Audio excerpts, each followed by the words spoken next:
रिया और कबीर 5 साल की शादी के बाद तलाक ले चुके थे। कारण कोई एक वजह नहीं थी। बस वक्त के साथ चीजें उलझती गई।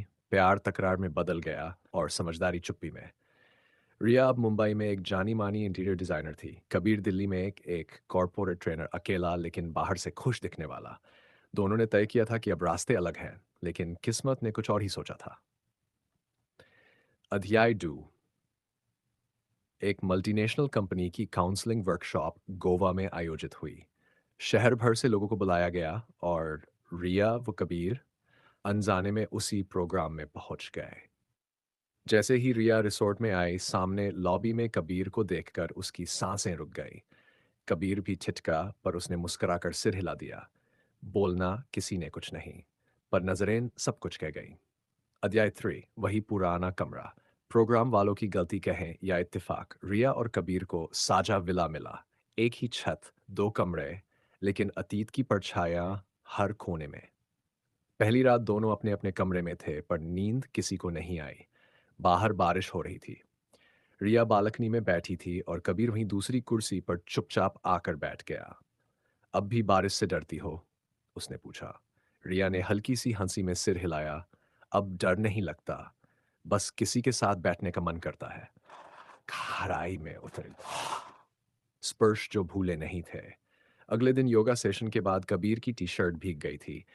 रिया अनजाने में उसके कंधे से पानी पोंछते हुए रुक गई। वो स्पर्श, वही पुराना एहसास।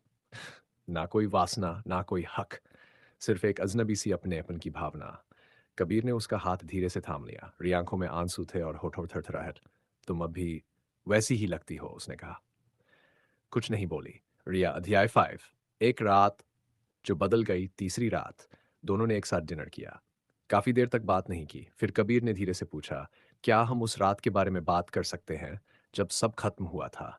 रिया ने पलकें झुका ली, फिर बोली, तुमने कहा था कि मैं तुम्हारे अकेलेपन को समझ नहीं पाई, पर सच ये था कबीर, तुमने कभी मेरा अकेलापन देखा ही नहीं। कबीर चुप हो गया। उस रात दोनों एक ही कमरे में सोए।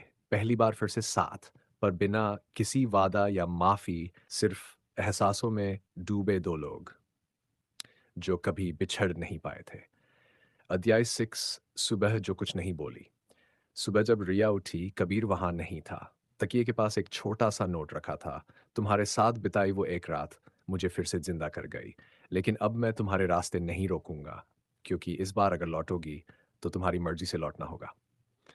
अध्याय 7। एक और शुरुआत। 6 महीने बाद रिया ने दिल्ली में एक नया प्रोजेक्ट लिया। वो कबीर के शहर में